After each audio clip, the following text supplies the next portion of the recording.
Hey, this Thinker. Welcome to part 3 of my summary of the eerie cackling Bigfoot video. I've found some pretty weird stuff.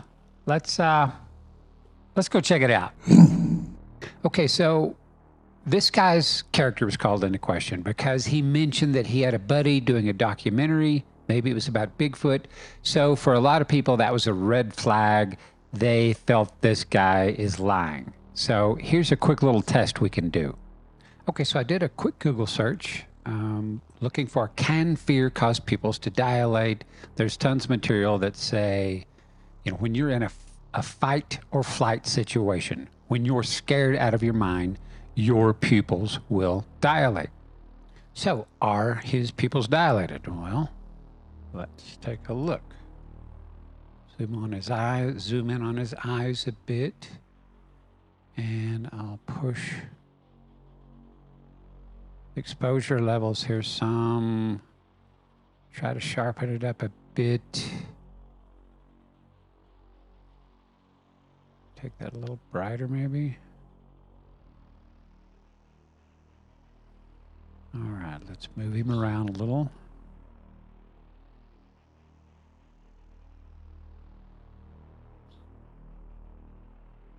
Look at that. Right there. That is one enormous pupil. Let me get closer. That looks to be a fully dilated pupil. So I don't believe, I mean, it could be a hoax, but I don't think this guy's in on it. I think he is genuinely scared out of his mind. But you can just look at his face and tell that. Okay, quick refresher. In part 2, we took a look at this spectrogram that literally lets us see sound. And we saw what the cackling Bigfoot video sounded like. And we saw that its sound looks nothing like a coyote howl, or foxes, or owls screeching, or raccoons, or any of the animals that people thought was our culprit. And we see that these sounds are like sonic fingerprints that we can clearly see the difference in and tell them apart from the other animal calls. A child could look at these 3 different sonic fingerprints and tell them apart without even hearing them. But we will give them a quick listen. Cackling Bigfoot. Barn owl. Coyote howl. Okay, so I've been calling these sonic fingerprints because it made sense. It's just a term I made up. Well, here's a new term. How about sonic DNA? Because if you think about it, each of these prints here is a unique signature that's specific to that species. This coyote here, coyote howl, no coyote could ever in a million years make a sonic fingerprint or have this sonic DNA like a barn owl.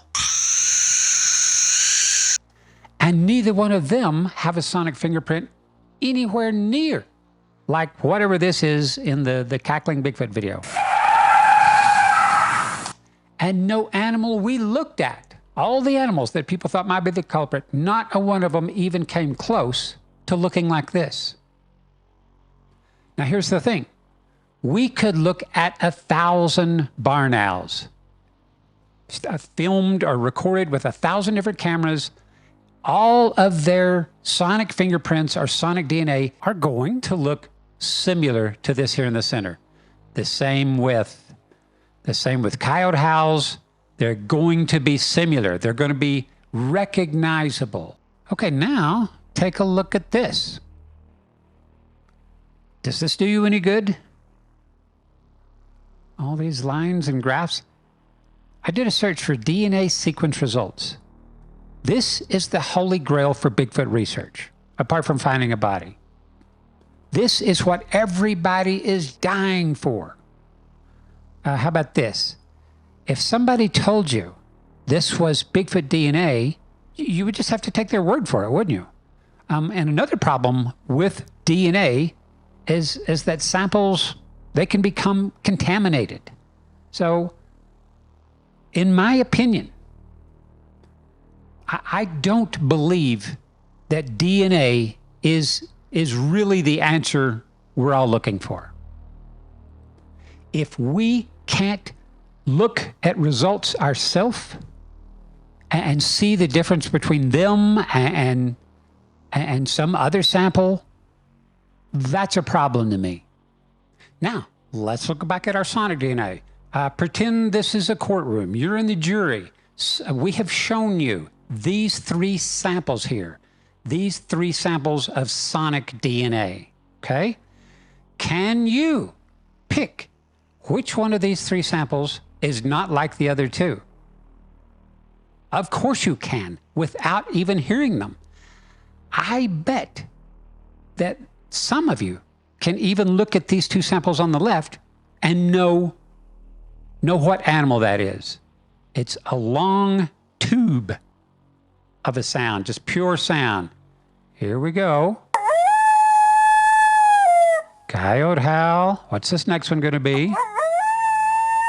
Same thing. Is this a long tube of sound? No, let's hear it. It's a dog growling.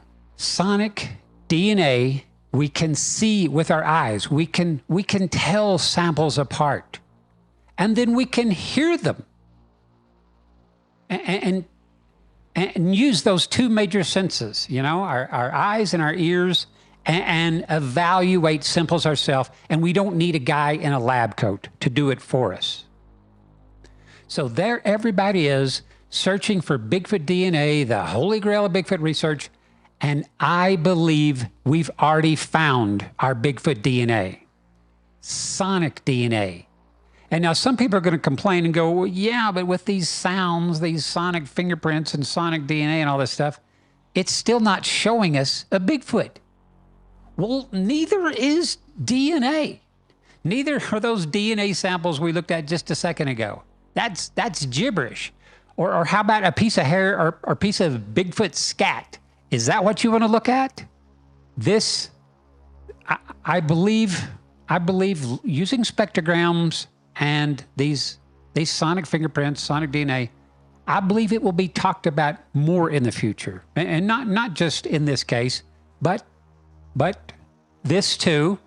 I believe it will be proof. And I accept it as proof right now that from all of the samples we looked at, we found that this is a unique fingerprint that no other species that I know of in the world has. That is proof. Maybe not proof that it's a Bigfoot, but it is proof that it is a undiscovered, unknown animal. Proof of it right here, because no other sonic fingerprint or sonic DNA even closely resembles this. Now all we need is one other sample like this to compare it to. And just so happens, I've got one. Okay, so here we are, our finalist. And I would say we're looking at 2 really bizarre sonic fingerprints, sonic prints. Neither of these 2 match any animal in the US or any animal I could find anywhere in the world. And look at them. Apart from the cackling Bigfoot on the left being higher frequency, they even look similar. You know, they're just big, thick clusters of like layered, textured sound from really, really complex vocal cords. And they're just like all but 100% horizontal, just straight across. So let's have a listen to both. Cackling Bigfoot video. And that is from Strange Noise Caught on video, and I covered that in a video. here's what I'm going to do. I'm going to make a copy of the Cackling Bigfoot video and pitch it down so that it's going to sound more similar to the one on the right. So now let's listen to all three. Original cackler, and now pitched down. Quite a bit different, huh?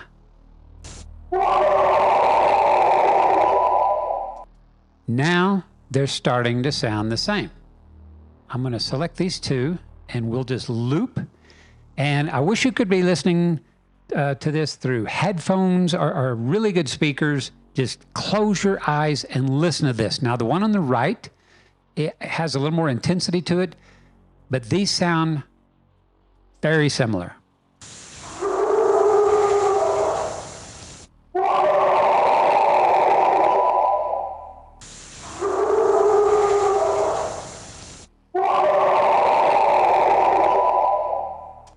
If I was called into some trial as a sonic fingerprint expert, even though there is not such a thing, and I was asked to testify on whether these two were the same sonic fingerprints, I would go on record saying that I don't believe it's the same animal, but I believe it's the same species. I believe there are enough details that say, yeah, these are the same.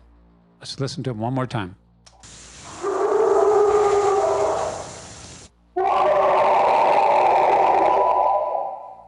So there we go. I would say this is groundbreaking. I would say this is like having two matched sets of DNA samples.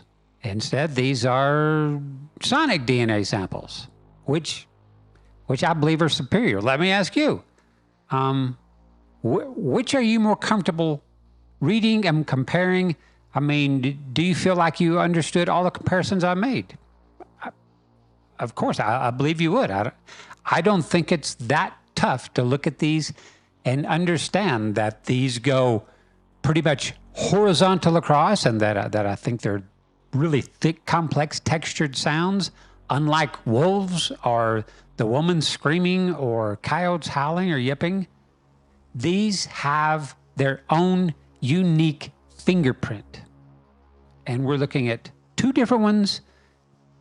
Neither match any animal I could find in the world, both recorded in the US at different times in different places. I think that's astonishing. I think that's proof. Is it proof of Bigfoot? Well, call it whatever you want. It's proof of a very large, unknown species. All right, everybody. Thank you so much for watching. Thank you all so much for your support. This is one of those videos I wish the world would watch, but I know they never will. And I kind of like that there's only about 1,300 or 1,400 of us, and that's how many YouTube members and patrons there are now, about 1,300 or 1,400. In a way, I'm kind of glad it's only us that knows this, that knows, or at least I know we have proof. All right, take care, be safe.